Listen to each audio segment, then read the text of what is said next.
That makes sense. So there's that old adage that 80% of a problem is defining, or a solution of solving a problem is defining what the problem is. That's probably too much. It's probably too much on the problem definition, but you still have to have that deadline to make sure that you're getting things in line to keep you progressing to make that 2 week decision, like you said right there. So with your with all your experience in time watching and experiencing people in your simulations, what's been the most surprising thing that you have learned, witnessed, observed in relation to teams or individuals making decisions?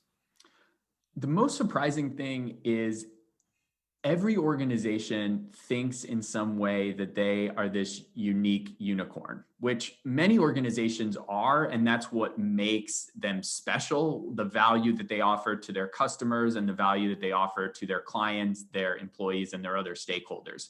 However, they all think that they're this unique unicorn, and then when they tell us what they want their future leaders to be able to do, it really does go across industries that what people are looking for is leaders that solicit feedback from the people below them. They build consensus. They deal with their employees in a trusting partnership relationship. They want leaders that are more involved in making sure that the organization is moving forward.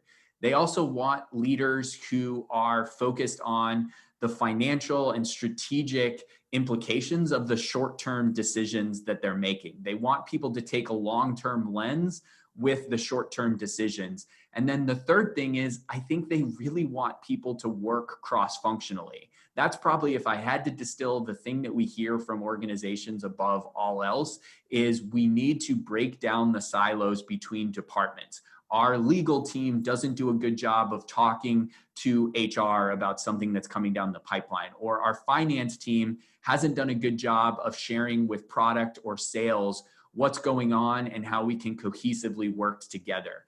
I think that that's what organizations are struggling with as the world has become more complex and we're dealing with a barrage of emails and notifications and text messages and quarterly reporting and all of these things. It's how do you actually get the whole organization communicating cross-functionally and moving towards concise, strategic organizational goals.